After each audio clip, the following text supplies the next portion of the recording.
નમસ્કાર મિત્રો, નિત્ય જ્ઞાનમાં તમારું ફરી એકવાર હાર્દિક સ્વાગત છે। મિત્રો, આપણે જોઈ રહ્યા છીએ શેરબજારના ઇતિહાસની સૌથી powerful biography reminiscences of a stock operator. ગયા વિડીયોમાં એટલે કે પ્રકરણ 4માં આપણે જોયું કે જે.સી. લિવરમોરે કેવી રીતે હાર માન્યા વગર ફરીથી પોતાની મૂડી એટલે કે સ્ટેક ઊભી કરી અને બોગસ બ્રોકર્સને તેમની જ ગેમમાં હરાવીને ન્યૂયોર્ક પાછા ફર્યા। પણ આજના પ્રકરણ 5માં ટ્રેડિંગનું એક નવું જ લેવલ શરૂ થવાનું છે। અત્યાર સુધી લિવરમોર માત્ર નાના ફ્લક્ચ્યુએશન્સ પકડીને પૈસા બનાવતા હતા, પણ અહીં તેમને રિયલાઇઝ થાય છે કે સ્ટોક ગેમ્બલિંગ અને સ્ટોક સ્પેક્યુલેશન વચ્ચે બહુ મોટો ડિફરન્સ છે। આ ચેપ્ટરમાં આપણને વોલ સ્ટ્રીટના એક બહુ જ ઇન્ટરેસ્ટિંગ કેરેક્ટર ઓલ્ડ ટર્કીનો ભેટો થવાનો છે, જે લિવરમોરને ટ્રેડિંગનો સૌથી ગોલ્ડન રૂલ શીખવે છે, અને તે છે સિટ ટાઇટ, એટલે કે સાચા ટ્રેન્ડમાં પોતાની પોઝિશન પકડીને બેસી રહેવું। મોટો પૈસો નાનો પ્રોફિટ બુક કરવામાં નથી, પણ મોટા મૂવમેન્ટને રાઇડ કરવામાં છે। એ ડીપ માર્કેટ સાયકોલોજી આજે આપણે શીખીશું। જો તમને અમારી આ સિરીઝ અને માર્કેટના આ પ્રીમિયમ લેસન્સ પસંદ આવી રહ્યા હોય તો પ્લીઝ અત્યારે જ આ વિડીયોને લાઇક કરી દો, તમારા ટ્રેડર મિત્રો સાથે આ વિડીયો જરૂર શેર કરો, અને જો તમે ચેનલ પર નવા હોવ તો સબસ્ક્રાઇબ કરવાનું બિલકુલ ભૂલશો નહીં। તો ચાલો શરૂ કરીએ। પ્રકરણ 5। એવરેજ સ્ટીકર હાઉન્ડ અથવા જેને તેઓ ટેપ વોર્મ કહેતા હતા, તે ઓવર સ્પેશિયલાઇઝેશનને કારણે જ ખોટો પડે છે એવું મને લાગે છે। તેનો meaning highly expensive in elasticity એટલે કે જડતા થાય છે। છેવટે સ્પેક્યુલેશનની ગેમ માત્ર મેથેમેટિક્સ અથવા સેટ રૂલ્સ નથી, ભલે તેના મેઇન લોઝ કેટલા પણ રિજિડ હોય। મારા ટેપ રીડિંગમાં પણ કંઈક એવું આવે છે જે માત્ર એરિથમેટિક કરતાં વધારે છે। તેને હું બિહેવિયર ઓફ અ સ્ટોક કહું છું, એવા એક્શન્સ જે તમને જજ કરવા દે છે કે સ્ટોક તમારા ઓબ્ઝર્વેશનના પ્રેસિડેન્ટ્સ મુજબ આગળ વધશે કે નહીં। જો સ્ટોક રાઇટ બિહેવ ન કરતો હોય તો તેને ટચ ન કરો, કારણ કે શું ખોટું છે તે ચોક્કસ કહી ન શકવાને કારણે તમે કહી શકતા નથી કે તે કઈ ડિરેક્શનમાં જશે। નો ડાયગ્નોસિસ નો પ્રોગ્નોસિસ, નો પ્રોગ્નોસિસ નો પ્રોફિટ। આ બહુ જૂની વસ્તુ છે, સ્ટોકનું બિહેવિયર નોટ કરવું અને તેના પાસ્ટ પરફોર્મન્સીસ સ્ટડી કરવા। જ્યારે હું પહેલીવાર ન્યૂયોર્ક આવ્યો ત્યારે એક બ્રોકરની ઓફિસ હતી જ્યાં એક ફ્રેન્ચમેન તેના ચાર્ટ વિશે વાત કરતો। પહેલાં મને લાગ્યું કે તે ફર્મ દ્વારા રાખવામાં આવેલો કોઈ પેટ ફ્રીક છે, કારણ કે તેઓ સારા નેચરના હતા। પછી મને ખબર પડી કે તે બહુ પરસ્યુએસિવ અને ઇમ્પ્રેસિવ ટોકર હતો। તેણે કહ્યું કે એકમાત્ર વસ્તુ જે ક્યારેય ખોટું નથી બોલતી, કારણ કે તે બોલી જ નથી શકતી, તે મેથેમેટિક્સ છે।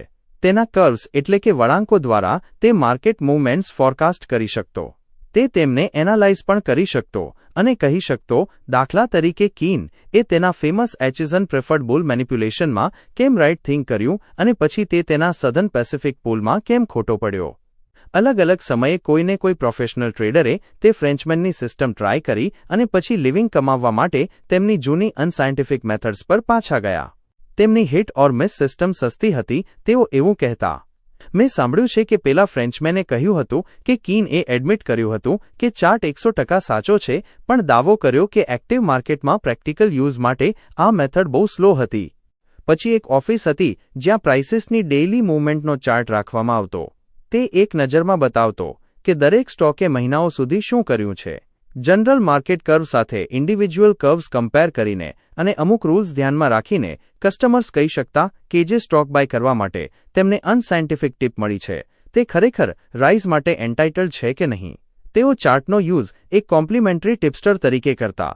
આજે એવી સ્કોર્સ ઓફ કમિશન હાઉસીસ છે જ્યાં તમને ટ્રેડિંગ ચાર્ટ જોવા મળે। તેઓ સ્ટેટિસ્ટિકલ એક્સપર્ટ્સની ઓફિસોમાંથી રેડીમેડ આવે છે, અને તેમાં માત્ર સ્ટોક્સ જ નહીં પણ કોમોડિટીઝ પણ સામેલ હોય છે। હું કહીશ કે ચાર્ટ તેમને હેલ્પ કરે છે જેઓ તેને રીડ કરી શકે છે, અથવા તો જે રીડ કરે છે તેને એસિમિલેટ એટલે કે સમજી શકે છે। એવરેજ ચાર્ટ રીડર જો કે એ નોશનથી ઓબ્સેસ્ડ થઈ જાય છે કે ડીપ્સ અને પીક્સ અને પ્રાઇમરી અને સેકન્ડરી મૂવમેન્ટ્સ જ સ્ટોક સ્પેક્યુલેશન છે। જો તે તેના કોન્ફિડન્સને લોજિકલ લિમિટ સુધી પુશ કરે તો તે ચોક્કસ બ્રોક થઈ જશે। એક બહુ એબલ માણસ છે જે એક વેલ નોન સ્ટોક એક્સચેન્જ હાઉસનો ભૂતપૂર્વ પાર્ટનર છે, અને તે ખરેખર એક ટ્રેન્ડ મેથેમેટિશિયન છે। તે એક ફેમસ ટેકનિકલ સ્કૂલનો ગ્રેજ્યુએટ છે। તેણે ઘણા માર્કેટ્સમાં પ્રાઇસીસના બિહેવિયરના બહુ કેરફુલ અને માઇન્યુટ સ્ટડી પર બેઝડ ચાર્ટ્સ બનાવ્યા, stocks, bonds, grain cotton money વગેરે। તે વર્ષો પાછળ ગયો અને કોરિલેશન્સ અને સિઝનલ મૂવમેન્ટ્સ ટ્રેસ કર્યા। બધું જ તેણે વર્ષો સુધી તેના સ્ટોક ટ્રેડિંગમાં ચાર્ટ્સનો યુઝ કર્યો। તેણે ખરેખર જે કર્યું તે હાઈલી ઇન્ટેલિજન્ટ એવરેજિંગનો એડવાન્ટેજ લેવાનું હતું। તેઓ મને કહે છે કે તે રેગ્યુલરલી જીતતો હતો જ્યાં સુધી વર્લ્ડ વોરના કારણે બધા પ્રેસિડેન્ટ્સ વેરવિખેર ન થઈ ગયા. મેં સાંભળ્યું છે કે તેણે અને તેના મોટા ફોલોઈંગે રોકાતા પહેલા મિલિયન્સ ગુમાવ્યા. પણ એક વર્લ્ડ વોર પણ સ્ટોક માર્કેટને બુલ માર્કેટ બનતા રોકી શકતું નથી જ્યારે કન્ડિશન્સ બુલિશ હોય, અથવા બેર માર્કેટ બનતા રોકી શકતું નથી જ્યારે કન્ડિશન્સ બેરિશ હોય. અને માણસને પૈસા બનાવવા માટે માત્ર કન્ડિશન્સ એપ્રેઝ કરવાની એટલે કે સ્થિતિનું મૂલ્યાંકન કરવાની જરૂર હોય છે. મારો ઈરાદો આ રીતે ટ્રેક પરથી ઉતરી જવાનો નહોતો, પણ જ્યારે હું વોલ સ્ટ્રીટમાં મારા પહેલા થોડા વર્ષો વિશે વિચારું છું ત્યારે હું રોકી શકતો નથી. હવે હું એ જાણું છું જે હું ત્યારે નહોતો જાણતો, અને હું મારા ઇગ્નોરન્સની ભૂલો વિશે વિચારું છું, કારણ કે આ એ જ ભૂલો છે જે એવરેજ સ્ટોક સ્પેક્યુલેટર વર્ષોવર્ષ કરે છે. સ્ટોક એક્સચેન્જ હાઉસમાં ત્રીજી વાર માર્કેટને બીટ કરવાનો ટ્રાય કરવા ન્યૂયોર્ક પાછા ફર્યા પછી મેં બહુ એક્ટિવલી ટ્રેડ કર્યું. મને બકેટ શોપ્સ જેટલું સારું કરવાનું એક્સપેક્ટેશન નહોતું, પણ મને લાગતું હતું કે થોડા સમય પછી હું ઘણું બેટર કરીશ, કારણ કે હું બહુ હેવી લાઇન એટલે કે મોટી ક્વોન્ટિટીમાં ટ્રેડ કરી શકીશ. છતાં હું હવે જોઈ શકું છું કે મારી મેઇન ટ્રબલ સ્ટોક ગેમ્બલિંગ અને સ્ટોક સ્પેક્યુલેશન વચ્ચેનો વાઇટલ ડિફરન્સ ન સમજી શકવાની હતી. છતાં ટેપ રીડિંગમાં મારા 7 વર્ષના એક્સપિરિયન્સ અને ગેમ માટેના અમુક નેચરલ એપ્ટિટ્યૂડને કારણે મારી સ્ટેક કોઈ ફોર્ચ્યુન તો નહીં પણ બહુ high rate of interest earn કરી રહી હતી. હું પહેલાની જેમ જીત્યો અને હાર્યો, પણ ઓન બેલેન્સ હું વિનિંગમાં હતો. હું જેટલું વધારે બનાવતો તેટલું વધારે ખર્ચ કરતો. મોટા ભાગના માણસોનો આ યુઝ્યુઅલ એક્સપિરિયન્સ હોય છે. ના માત્ર ઇઝી મની પિકર્સનો જ નહીં, પણ દરેક હ્યુમન બીઇંગનો જે હોર્ડિંગ ઇન્સ્ટિંક્ટ એટલે કે સંગ્રહ કરવાની વૃત્તિનો ગુલામ નથી. કેટલાક માણસો વૃદ્ધ રસલ સેજની જેમ મની મેકિંગ અને મની હોર્ડિંગ ઇન્સ્ટિંક્ટ સરખી રીતે ડેવલપ કરેલા હોય છે, અને ઓફકોર્સ તેઓ બહુ રિચ થઈને મરે છે. રોજ 10 થી 3 વાગ્યા સુધી માર્કેટ બીટ કરવાની ગેમ જ મને એક્સક્લુઝિવલી ઇન્ટરેસ્ટ કરતી, અને 3 વાગ્યા પછી મારી લાઈફ જીવવાની ગેમ. મને મિસઅન્ડરસ્ટેન્ડ ન કરતા, મેં પ્લેઝરને ક્યારેય બિઝનેસમાં ઇન્ટરફિયર થવા દીધું નથી. જ્યારે હું હાર્યો ત્યારે એનું કારણ હું ખોટો હતો એ હતું નહીં કે હું કોઈ ડિસિપેશન કે એક્સેસીસથી સફર કરી રહ્યો હતો. મારી ગેમ સ્પોઇલ કરવા માટે ક્યારેય કોઈ શેટર્ડ નર્વ્સ કે આલ્કોહોલથી ધ્રુજતા હાથ પગ નહોતા. મને ફિઝિકલી અને મેન્ટલી ફિટ ન રાખે તેવી કોઈ પણ વસ્તુ મને પરવડી શકે તેમ નહોતી. આજે પણ હું યુઝ્યુઅલી 10 વાગ્યા સુધીમાં બેડમાં હોઉં છું. એક યંગ મેન તરીકે હું ક્યારેય મોડા સુધી જાગ્યો નથી, કારણ કે પૂરતી ઊંઘ લીધા વગર હું બિઝનેસ પ્રોપરલી કરી શકતો નહોતો. હું બ્રેક ઇવન કરતાં ઘણું સારું કરી રહ્યો હતો, અને એટલે જ મને લાઈફની સારી વસ્તુઓથી જાતને ડિપ્રાઇવ કરવાની કોઈ જરૂર લાગતી નહોતી. તે પૂરી પાડવા માટે માર્કેટ હંમેશા ત્યાં હતું. હું એક કોન્ફિડન્સ એક્વાયર કરી રહ્યો હતો જે એક માણસને પોતાના બ્રેડ અને બટર પ્રોવાઈડ કરવાની મેથડ પ્રત્યેના પ્રોફેશનલ ડિસ્પેશનેટ એટીટ્યૂડથી મળે છે. ફોર ઇન્સ્ટન્સ, હું એક બુલ માર્કેટની બિલકુલ શરૂઆતથી જ બુલિશ હતો, અને મેં સ્ટોક્સ બાય કરીને મારા ઓપિનિયનને બેક કર્યો હતો. મેં ક્લિયરલી ફોર્સિન કર્યું હતું, તેમ એક એડવાન્સ આવ્યો. ત્યાં સુધી બધું બહુ સરસ હતું. પણ મેં બીજું શું કર્યું? વેલ, મેં એલ્ડર સ્ટેટ્સમેન એટલે કે મોટા માથાઓની વાત સાંભળી, અને મારી યુથફુલ ઇમ્પેટ્યુઅસનેસ એટલે કે યુવાનીની ઉતાવળને કંટ્રોલ કરી. મેં વાઇઝ બનવાનું અને બહુ કેરફુલી અને કન્ઝર્વેટિવલી પ્લે કરવાનું માઇન્ડ સેટ કર્યું. દરેક જણ જાણતું હતું કે આમ કરવાનો રસ્તો એ છે કે પ્રોફિટ્સ બુક કરી લેવા અને રિએક્શન્સ પર તમારા સ્ટોક્સ પાછા બાય કરવા. અને મેં એક્ઝેક્ટલી એ જ કર્યું, અથવા કહીએ કે એ જ કરવાનો ટ્રાય કર્યો, કારણ કે મેં ઘણીવાર પ્રોફિટ્સ લીધા અને એવા રિએક્શનની રાહ જોઈ જે ક્યારેય આવ્યો જ નહીં. અને મેં મારા સ્ટોકને બીજા 10 પોઈન્ટ ઉપર જતા જોયો જ્યારે હું મારા કન્ઝર્વેટિવ પોકેટમાં 4 પોઈન્ટનો પ્રોફિટ સેફ રાખીને બેઠો હતો. તેઓ કહે છે કે પ્રોફિટ્સ બુક કરીને તમે ક્યારેય ગરીબ નથી થતા. સાચી વાત છે, તમે નથી થતા. પણ બુલ માર્કેટમાં 4 પોઈન્ટનો પ્રોફિટ લઈને તમે ક્યારેય અમીર પણ નથી થતા. જ્યાં મારે $20,000 બનાવવા જોઈતા હતા ત્યાં મેં 2,000 બનાવ્યા. મારા કન્ઝર્વેટિઝમે મારી સાથે આ કર્યું હતું. જ્યારે મેં ડિસ્કવર કર્યું કે મારે જે બનાવવું જોઈતું હતું તેના કેટલા નાના પર્સન્ટેજ મને મળી રહ્યા છે, બરાબર, એ જ સમયે મેં બીજી એક વસ્તુ ડિસ્કવર કરી, અને તે એ હતી કે સકર્સ એટલે કે મૂર્ખાઓ પણ પોતાના એક્સપિરિયન્સના ડિગ્રી મુજબ એકબીજાથી અલગ હોય છે. ટાયરો એટલે કે નવોસ્વો ખેલાડી કંઈ જાણતો નથી, અને તે પોતે સહિત બધા જ આ વાત જાણે છે. પણ તેના પછીનો અથવા સેકન્ડ ગ્રેડનો ખેલાડી એવું વિચારે છે કે તે ઘણું બધું જાણે છે, અને તે બીજાઓને પણ એવું જ ફીલ કરાવે છે. તે એક એક્સપિરિયન્સ્ડ સકર છે જેણે માર્કેટને નહીં પણ પોતાના કરતા હાઈ ગ્રેડના સકર્સ દ્વારા માર્કેટ વિશે કરાયેલી અમુક રિમાર્ક્સને સ્ટડી કરી હોય છે. સેકન્ડ ગ્રેડનો સકર એ જાણે છે કે રો બિગિનર જે રીતે પૈસા ગુમાવે છે તે અમુક રીતોથી પોતાના પૈસા કેવી રીતે બચાવવા. 100% ઓરિજિનલ આઇટમ કરતાં આ સેમી સક્કર જ કમિશન હાઉસીસનો રિયલ અને આખું વર્ષ ચાલનારો સપોર્ટ હોય છે. ફર્સ્ટ ટાઈમરની વોલ સ્ટ્રીટની યુઝ્યુઅલ લાઈફ 3 થી 30 અઠવાડિયાની એક સિંગલ સિઝન પૂરતી હોય છે. તેની સરખામણીમાં આ ખેલાડી એવરેજ 3.5 વર્ષ ટકે છે. નેચરલી આ સેમી સક્કર જ હંમેશા ટ્રેડિંગના ફેમસ અફોરિઝમ્સ એટલે કે કહેવતો અને ગેમના અલગ અલગ રૂલ્સ ક્વોટ કરતો હોય છે.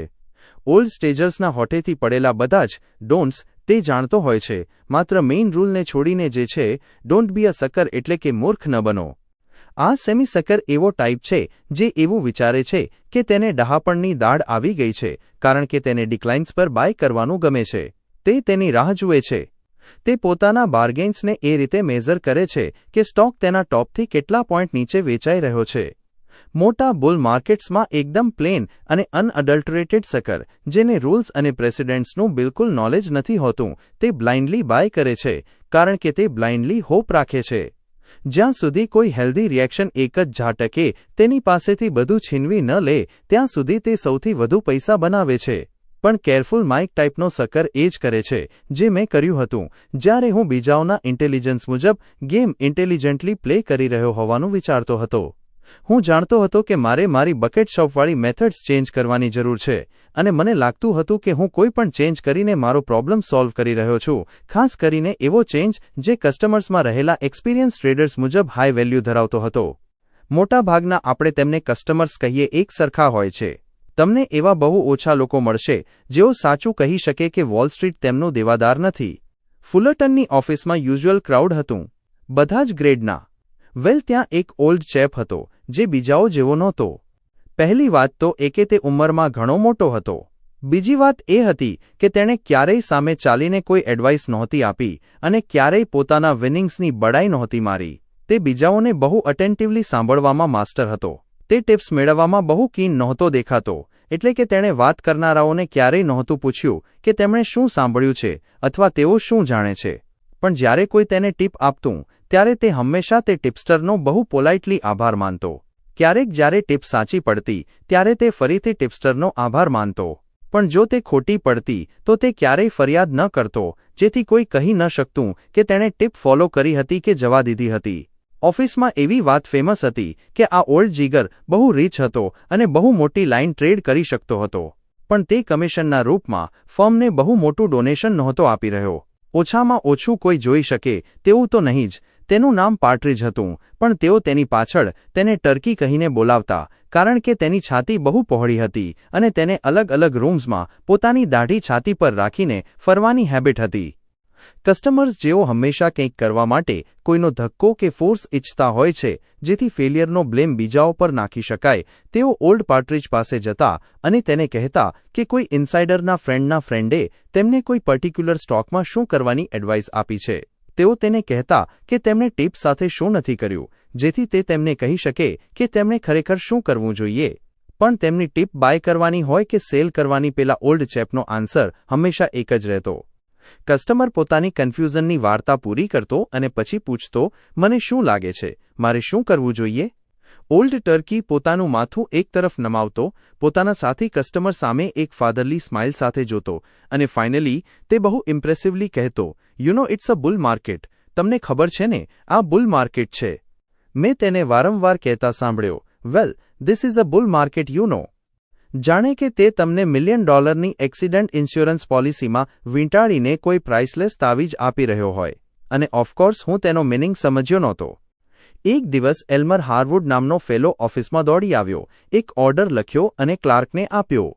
પછી તે દોડીને ત્યાં ગયો જ્યાં મિસ્ટર પાર્ટ્રીજ બહુ પોલાઇટલી જ્હોન ફેનિંગની એ સ્ટોરી સાંભળી રહ્યા હતા, જ્યારે તેણે કીનને તેના એક બ્રોકરને ઓર્ડર આપતા સાંભળી લીધો હતો અને જ્હોન એ 100 શેર પર માત્ર નજીવા 3 પોઈન્ટ જ બનાવ્યા હતા. અને ઓફકોર્સ જ્હોનના સેલ કર્યા પછી બરાબર 3 જ દિવસમાં સ્ટોક 24 પોઈન્ટ ઉપર જતો રહ્યો હતો. જ્હોને ઓછામાં ઓછી ચોથી વાર તેને પોતાના દુઃખની આ કથા કહી હતી, પણ ઓલ્ડ ટર્કી એટલી જ સિમ્પથીથી સ્માઇલ કરી રહ્યો હતો જાણે તે પહેલી વાર સાંભળી રહ્યો હોય. વેલ, એલ્મર સીધો પેલા ઓલ્ડ મેન પાસે ગયો અને જ્હોન ફેનિંગની કોઈ માફી માંગ્યા વગર ટર્કીને કહ્યું, મિસ્ટર પાર્ટ્રીજ, મેં હમણાં જ મારા ક્લાઇમેક્સ મોટર્સ સેલ કરી દીધા છે. મારા લોકો કહે છે કે માર્કેટમાં એક રિએક્શન આવવાનું બાકી છે અને હું તેને પાછો સસ્તામાં બાય કરી શકીશ. એટલે સારું રહેશે કે તમે પણ આવું જ કરો. જો તમારી પાસે હજી પણ તમારા સ્ટોક્સ હોય તો.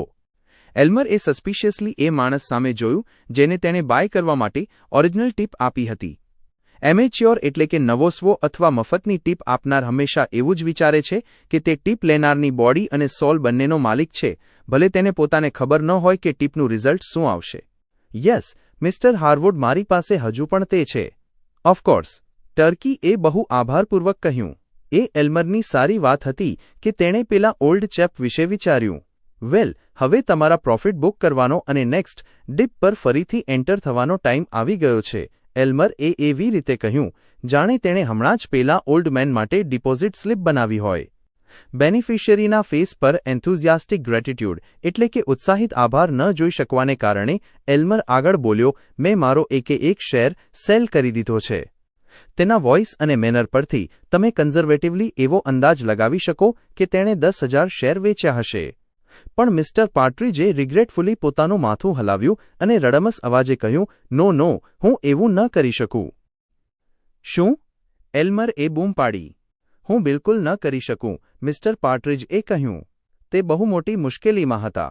શું મેં તમને તે બાય કરવાની ટીપ નહોતી આપી? તમે આપી હતી મિસ્ટર હાર્વુડ, અને હું તમારો બહુ આભારી છું. ખરેખર હું છું સર. પણ ઊભા રહો, મને બોલવા દો. અને શું તે સ્ટોક 10 દિવસમાં 7 પોઈન્ટ ઉપર ન ગયો? ન ગયો? તે ગયો અને હું તમારો ઘણો આભારી છું, માય ડિયર બોય. પણ હું તે સ્ટોક સેલ કરવાનું વિચારી પણ ન શકું. તમે ન વિચારી શકો? એલ્મરે પૂછ્યું. તે પોતે પણ હવે શંકામાં પડી ગયો હતો. મોટાભાગના ટીપ આપનારાઓની હેબિટ હોય છે કે તેઓ ટીપ લેનારા પણ હોય છે. ના, હું ન વિચારી શકું. કેમ નહીં? અને એલ્મર થોડો નજીક આવ્યો. કેમ? This is a bull market. આ એક બુલ માર્કેટ છે.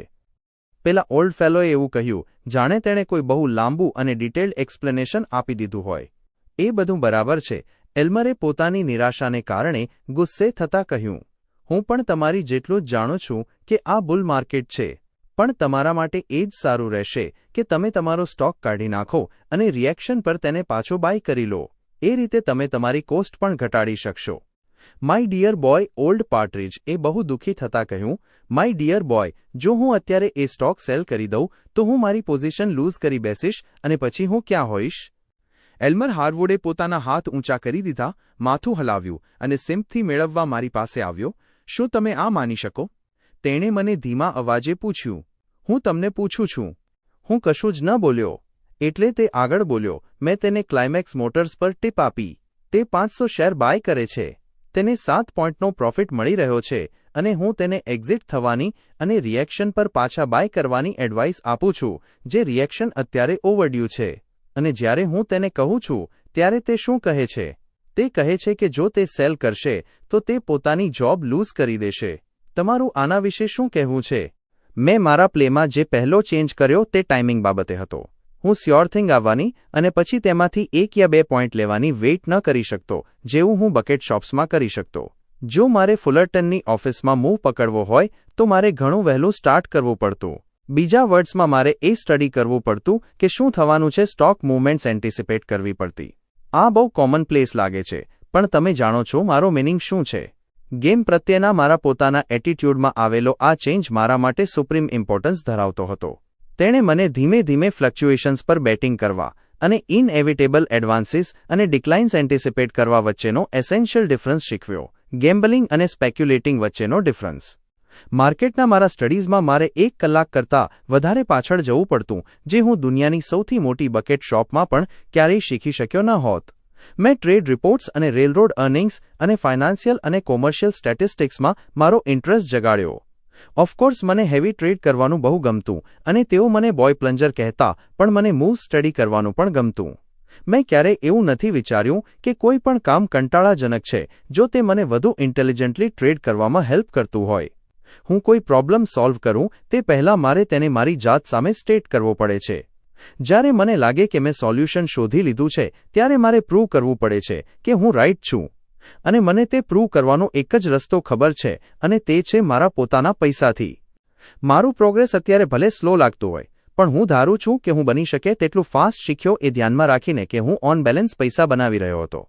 જો હું વધારે વાર હાર્યો હોત તો કદાચ મને વધુ કન્ટિન્યુઅસ સ્ટડી કરવાનું પ્રોત્સાહન મળ્યું હોત.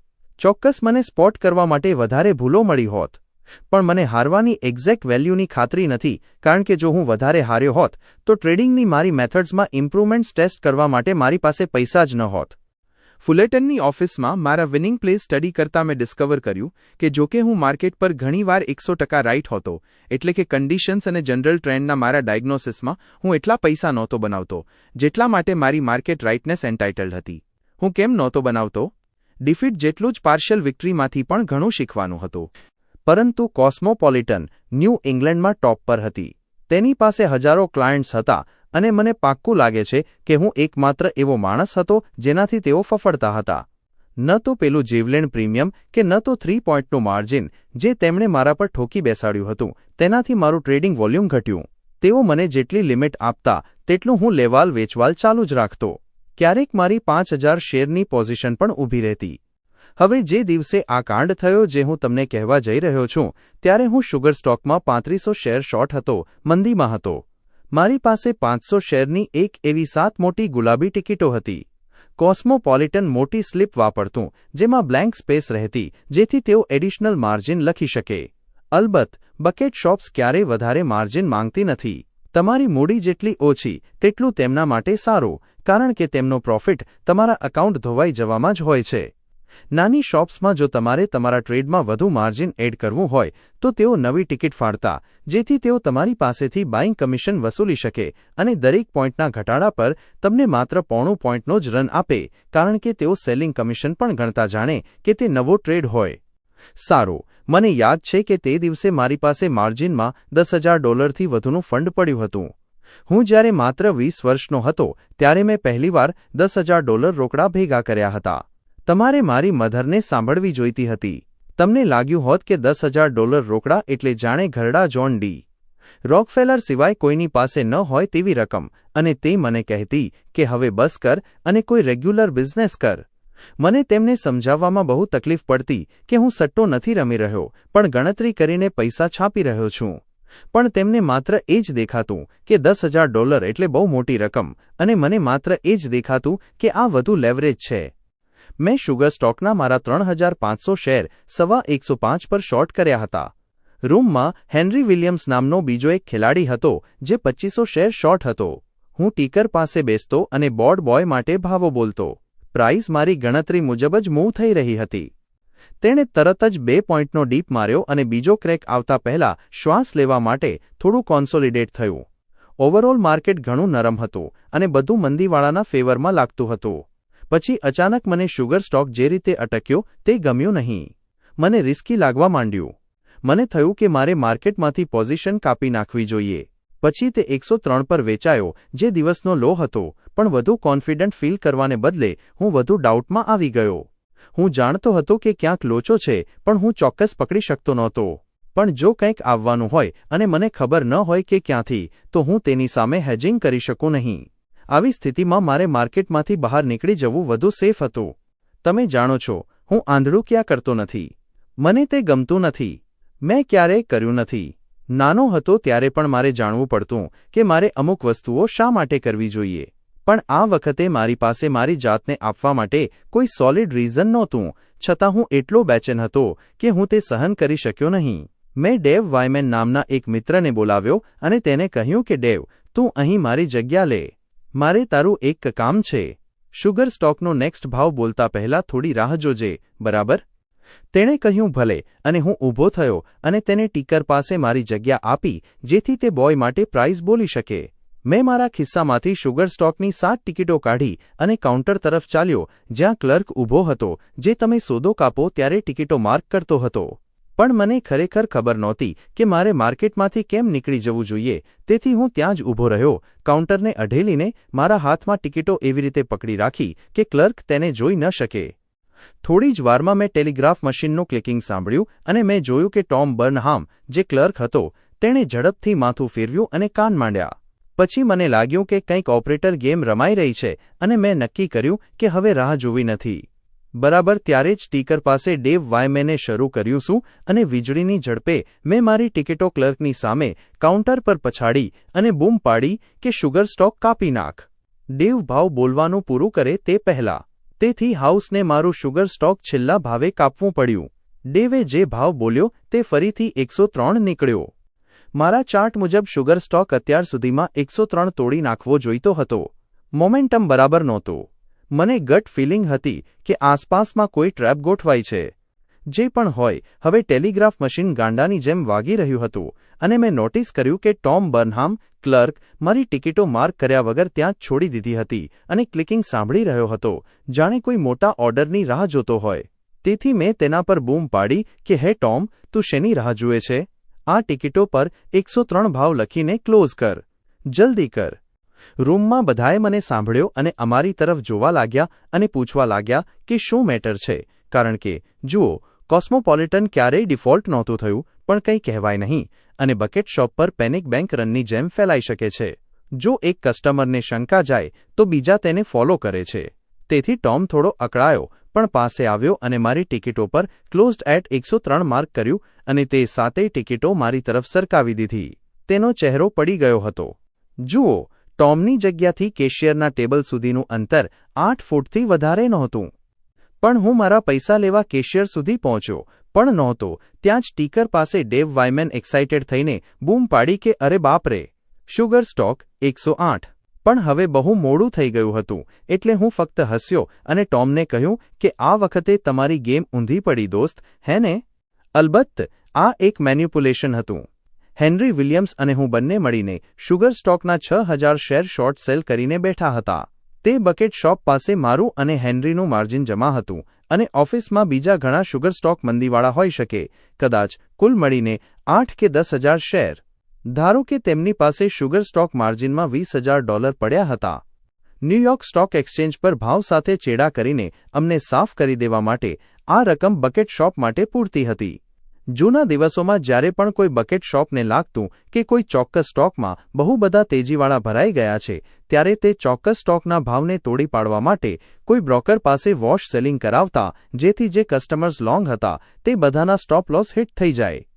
આમાં બકેટ શોપને થોડાસો શેરમાં 2-1 પોઈન્ટનું નુકસાન જતું, પણ તેઓ હજારો ડોલર અંદર કરી લેતા. કોસ્મોપોલિટને મને અને હેનરી વિલિયમ્સ અને બીજા શુગર સ્ટોક શોર્ટ્સને ફસાવવા માટે આ જ કર્યું હતું. ન્યૂયોર્કમાં તેમના બ્રોકર્સે ભાવ 108 સુધી ખેંચી લીધો. અલબત્ત તે તરત જ પાછો તૂટ્યો, પણ હેનરી અને બીજા ઘણા બધાનું ધોવાણ થઈ ગયું. જ્યારે પણ કોઈ કારણ વગરનો મોટો કડાકો આવતો અને તરત જ રિકવરી આવતી, ત્યારે તે દિવસોમાં ન્યૂઝપેપર્સ તેને બકેટ શોપ ડ્રાઈવ કહેતા.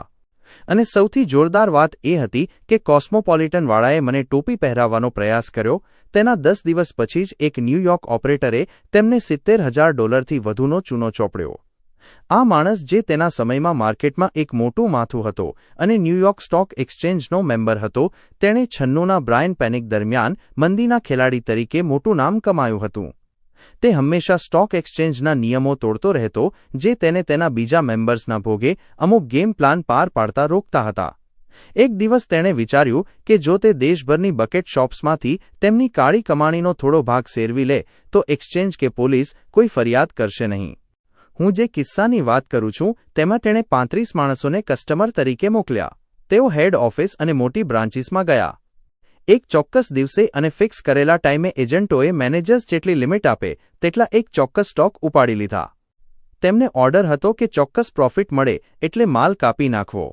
અલબત્ત તેણે જે કર્યું તે એ હતું કે તેણે તેના વર્તુળમાં તે સ્ટોક માટે તેજીની ટિપ્સ વહેતી કરી અને પછી તે સ્ટોક એક્સચેન્જના ફ્લોર પર ગયો અને રૂમ ટ્રેડર્સની મદદથી ભાવ ઉછાળ્યો, જેઓ માનતા હતા કે તે એક સારો ખેલાડી છે. આ કામ માટે રાઇટ સ્ટોક સિલેક્ટ કરવાની સાવચેતી રાખવાને કારણે ભાવ 3 કે 4 પોઈન્ટ ઉછાળવામાં કોઈ જોર પડ્યું નહીં. બકેટ શોપ્સ પર તેના એજન્ટોએ પ્લાન મુજબ પ્રોફિટ બુક કરી લીધો. એક મિત્રે મને કહ્યું કે માસ્ટરમાઇન્ડે ચોખ્ખા $70,000 બનાવ્યા અને તેના એજન્ટોએ તેમનો ખર્ચ કાઢ્યો અને ઉપરથી કમિશન પણ મેળવ્યું. તેણે આ ગેમ આખા દેશમાં ઘણીવાર રમી. ન્યૂયોર્ક, બોસ્ટન, ફિલાડેલ્ફિયા, શિકાગો, સિન્સિનાટી અને સેન્ટ લુઇસની મોટી બકેટ શોપ્સને દંડ ફટકાર્યો. તેનો ફેવરિટ સ્ટોક વેસ્ટર્ન યુનિયન હતો, કારણ કે તેવા સાઇડવેઝ સ્ટોકને થોડા પોઈન્ટ ઉપર નીચે કરવો ખૂબ ઇઝી હતો. તેના એજન્ટો તેને અમુક લેવલ પર બાય કરતા, 2 પોઈન્ટના પ્રોફિટ પર વેચતા, પછી શોર્ટ કરતા અને બીજા 3 પોઈન્ટ લેતા. બાય ધ વે, મેં હમણાં જ વાંચ્યું કે તે માણસ કંગાળ અને અજાણ્યો થઈને મરી ગયો. જો તે 1896માં મરી ગયો હોત તો તેને દરેક ન્યૂયોર્ક પેપરના ફર્સ્ટ પેજ પર ઓછામાં ઓછી એક કોલમ મળી હોત, પણ અત્યારે તેને 5મા પેજ પર 2 લાઇન મળી. અમે રાત્રે ન્યૂ હેવન રોકાયા અને બીજે દિવસે મોર્નિંગમાં 10:05 વારે એ હોસ્પિટેબલ શોપ પર પહોંચી ગયા. પેલો ઓરેટર એટલે કે સ્પીકર મેનેજર અમને જોઈને ખુશ હતો એ વિચારીને કે આજે તેનો વારો આવશે, પણ મેં $1500માં માત્ર થોડા જ ડોલર ઓછા એટલો પ્રોફિટ ક્લિયર કર્યો. નેક્સ્ટ મોર્નિંગ જ્યારે અમે પેલા ગ્રેટ ઓરેટર પાસે ગયા અને તેને 500 શુગર સેલ કરવાનો ઓર્ડર આપ્યો ત્યારે તે ખચકાયો, પણ ફાઇનલી તેણે કોઈ પણ શબ્દ બોલ્યા વગર તે એક્સેપ્ટ કરી લીધો. સ્ટોક 1 પોઈન્ટથી વધારે તૂટ્યો અને મેં મારી પોઝિશન ક્લોઝ આઉટ કરી અને તેને ટિકિટ આપી. મારો પ્રોફિટ બરાબર $500 થતો હતો અને મારું $500નું માર્જિન પણ પાછું લેવાનું હતું. તેણે સેફમાંથી 50ની 20 નોટો કાઢી, તેમને બહુ જ સ્લોલી 3 વાર કાઉન્ટ કરી, પછી તેણે મારી સામે ફરીથી કાઉન્ટ કરી. એવું લાગતું હતું જાણે તેની આંગળીઓ પર ગુંદર લાગ્યો હોય, કારણ કે નોટો તેની સાથે ચોંટી રહેતી હતી, પણ ફાઇનલી તેણે મને પૈસા આપ્યા. તેણે પોતાના હાથવાળા નીચેનો હોઠ કરડ્યો, તેને કરડેલો જ રાખ્યો અને મારી પાછળની વિન્ડોની ટોપ પર તાકી રહ્યો. મેં તેને કહ્યું કે હું 200 સ્ટીલ સેલ કરવા માંગુ છું, પણ તે જરાય હલ્યો નહીં. તેણે મને સાંભળ્યો જ નહીં. મેં મારી ઈચ્છા રિપીટ કરી, માત્ર મેં તેને 300 શેર કરી દીધા. તેણે પોતાનું માથું ફેરવ્યું. હું સ્પીચની રાહ જોતો હતો, પણ તેણે માત્ર મારી સામે જોવાનું જ કામ કર્યું. પછી તેણે પોતાના હોઠ મચકાવ્યા અને થૂંક ગળ્યો, જાણે તે વિપક્ષના ભ્રષ્ટ લોકો દ્વારા 50 વર્ષના પોલિટિકલ મિસરૂલ પર એટેક શરૂ કરવાનો હોય. ફાઇનલી તેણે મારા હાથમાં રહેલી યલો બેગ્સ એટલે કે નોટો તરફ હાથ હલાવ્યો અને કહ્યું, એ રમકડું અહીંથી લઈ જાઓ. શું લઈ જાઉં? મેં કહ્યું. તે શું કહેવા માંગતો હતો તે હું પૂરેપૂરો સમજ્યો નહોતો. તમે ક્યાં જઈ રહ્યા છો સ્ટુડન્ટ? તે બહુ ઇમ્પ્રેસિવલી બોલ્યો. ન્યૂયોર્ક, મેં તેને કહ્યું. ધેટ્સ રાઇટ, તેણે લગભગ 20 વાર માથું હલાવતા કહ્યું. તે એક્ઝેક્ટલી રાઇટ છે. તમે અહીંથી જઈ રહ્યા છો એ ઓલ રાઇટ છે, કારણ કે હવે હું 2 વસ્તુઓ જાણું છું. 2 સ્ટુડન્ટ. હું જાણું છું કે તમે શું નથી અને હું જાણું છું કે તમે શું છો. Yes yes yes. શું એવું છે? મેં બહુ પોલાઇટલી કહ્યું. તમે બંને, તે અટક્યો અને પછી કોંગ્રેસના નેતા બનવાનું બંધ કરીને ગરજ્યો. તમે બંને યુનાઇટેડ સ્ટેટ્સ ઓફ અમેરિકાના સૌથી મોટા શાર્ક્સ છો. સ્ટુડન્ટ્સ, યહાં તમે ફ્રેશમેન જ હશો. યહાં. અમે તેને પોતાની સાથે જ વાતો કરતો મૂકીને નીકળી ગયા. તેને કદાચ પૈસાનો એટલો અફસોસ નહોતો. કોઈ પણ પ્રોફેશનલ ગેમ્બલરને નથી હોતો. આ બધું ગેમનો હિસ્સો છે અને લક બદલાવાનું જ છે. તે અમારી બાબતમાં છેતરાઈ ગયો હતો. તેનાથી તેના પ્રાઇડને હર્ટ થયું હતું. આ રીતે મેં મારા 3rd અટેમ્પ્ટ માટે વોલ સ્ટ્રીટમાં કમબેક કર્યું. હું ઓફકોર્સ સ્ટડી કરી રહ્યો હતો. મારી સિસ્ટમમાં એક્ઝેક્ટ ટ્રબલ લોકેટ કરવાનો ટ્રાય કરી રહ્યો હતો, જે AR ફુલર્ટન એન્ડ કોની ઓફિસમાં મારી ડિફિટ્સ માટે રિસ્પોન્સિબલ હતી. જ્યારે મેં મારા પહેલા 10,000 બનાવ્યા ત્યારે હું 20 વર્ષનો હતો અને મેં તે લૂઝ કરી દીધા. પણ મને ખબર હતી કે કેવી રીતે અને કેમ, કારણ કે હું હંમેશા આઉટ ઓફ સિઝન ટ્રેડ કરતો હતો. કારણ કે જ્યારે હું મારી સિસ્ટમ મુજબ પ્લે નહોતો કરી શકતો, જે સ્ટડી અને એક્સપિરિયન્સ પર બેઝડ હતી, ત્યારે હું અંદર ઘૂસીને ગેમ્બલિંગ કરતો. હું ફોર્મ મુજબ જીતીશ એવું જાણવાને બદલે માત્ર જીતવાની હોપ રાખતો હતો. જ્યારે હું લગભગ 22નો હતો ત્યારે મેં મારી સ્ટેક $50,000 સુધી વધારી હતી. મેં 9 મેના રોજ તે લૂઝ કરી દીધી. પણ હું એક્ઝેક્ટલી જાણતો હતો કે કેમ અને કેવી રીતે. તે એ ઓફુલ દિવસે લેગિંગ કરતું ટેલિગ્રાફ ટિકર અને મૂવમેન્ટ્સની અનપ્રેસિડેન્ટેડ વાયોલન્સ હતી. પણ મને ખબર નહોતી કે સેન્ટ લુઇસથી પાછા ફર્યા પછી કે 9 મેના પેનિક પછી હું કેમ હાર્યો હતો. મારી પાસે થિયરીઝ હતી, એટલે કે મારા પ્લેમાં મને જે ફોલ્સ મળ્યા તે માટેની રેમેડીઝ હતી, પણ મને એક્ચ્યુઅલ પ્રેક્ટિસની જરૂર હતી. તમારે શું ન કરવું જોઈએ તે શીખવા માટે દુનિયામાં તમારી પાસે જે કંઈ છે તે બધું ગુમાવવા જેવું બીજું કંઈ જ નથી. અને જ્યારે તમે એ જાણી લો છો કે પૈસા ન ગુમાવવા માટે શું ન કરવું જોઈએ, ત્યારે તમે એ શીખવાનું શરૂ કરો છો કે જીતવા માટે શું કરવું જોઈએ. શું તમને આ વાત સમજાઈ? તમે શીખવાનું શરૂ કરો છો. તો મિત્રો, અહીં પૂરું થાય છે પ્રકરણ 5. આજના વિડીયોમાં આપણે ટ્રેડિંગની દુનિયાનો સૌથી ગોલ્ડન રૂલ શીખ્યા કે મોટો પૈસો નાની વધઘટ પકડવામાં નથી, પણ સાચા ટ્રેન્ડમાં સિટ ટાઇટ એટલે કે પોતાની પોઝિશન પકડીને બેસી રહેવામાં છે. ઓલ્ડ ટર્કીનો એ પાઠ કે આ બુલ માર્કેટ છે તે દરેક ટ્રેડર માટે એક લાઈફ ચેન્જિંગ લેસન છે. માર્કેટમાં માત્ર સાચા હોવું પૂરતું નથી, પણ પેશન્સ રાખીને મોટા મૂવની વેઇટ કરવી એ જ અસલી સ્પેક્યુલેશન છે. મિત્રો, ઘણા લોકો મને પૂછતા હોય છે કે ટ્રેડિંગ અને ઇન્વેસ્ટમેન્ટ માટે કયું પ્લેટફોર્મ સૌથી બેસ્ટ છે. જો તમે પણ પ્રોફેશનલ ટ્રેડિંગ શરૂ કરવા માંગતા હો તો મેં નીચે ડિસ્ક્રિપ્શનમાં ધન એપની એક સ્પેશિયલ લિંક અને આપણો કોડ આપ્યો છે. ધન ખાસ કરીને ટ્રેડર્સ માટે બહુ જ પાવરફુલ અને સ્મૂથ પ્લેટફોર્મ છે, જેમાં લાઇવ ચાર્ટ્સ અને ફાસ્ટ એક્ઝિક્યુશન જેવા બેસ્ટ ફીચર્સ મળે છે. જો તમે એ લિંક પરથી તમારું ફ્રી ડીમેટ એકાઉન્ટ ઓપન કરશો તો તમને બેસ્ટ ટ્રેડિંગ એક્સપિરિયન્સ તો મળશે જ, અને સાથે સાથે આપણી આ નિત્યજ્ઞાન ચેનલને પણ એક નાનો સપોર્ટ મળી જશે. આનાથી તમારો કોઈ એક્સ્ટ્રા ચાર્જ નહીં લાગે, પણ આપણને તમારા માટે આવા વેલ્યુએબલ અને પ્રીમિયમ વિડીયો બનાવતા રહેવાનું મોટિવેશન ચોક્કસ મળતું રહેશે. હવે જેસી લિવરમોર આ નવો લેસન શીખી ગયા છે અને તેઓ સમજી ગયા છે કે મોટો પૈસો મોટા સ્વિંગમાં છે. તો શું હવે તેઓ માર્કેટમાંથી મિલિયન્સ ઓફ ડોલર્સ બનાવશે કે પછી હજુ પણ કોઈ નવી ભૂલ તેમનો રસ્તો રોકશે? પ્રકરણ 6માં આપણે તેમની જર્નીનો એક નવો અને વધુ રોમાંચક ફેઝ જોઈશું. જો તમને આજના આ ડીપ માર્કેટ લેસન્સમાંથી ખરેખર વેલ્યુ મળી હોય તો પ્લીઝ આ વિડીયોને લાઇક જરૂર કરજો. કોમેન્ટ કરીને જણાવો કે આજના ચેપ્ટરમાંથી તમારો સૌથી મોટો લર્નિંગ પોઈન્ટ કયો હતો. તમારા ટ્રેડર મિત્રો અને ગ્રુપ્સમાં આ વિડીયો શેર કરો, જેથી આપણું કમ્યુનિટી સાચું માર્કેટ નોલેજ મેળવી શકે. અને હા, આવા જ પાવરફુલ કન્ટેન્ટ માટે નિત્યજ્ઞાન ચેનલને અત્યારે જ સબસ્ક્રાઇબ કરી લો અને બેલ આઇકન પ્રેસ કરી દો, જેથી નેક્સ્ટ વિડીયો તમે બિલકુલ મિસ ન કરો. મળીએ છીએ બહુ જલ્દી આવતા વિડીયોમાં. ત્યાં સુધી શીખતા રહો અને પ્રોફેશનલ ટ્રેડિંગ કરતા રહો. આભાર.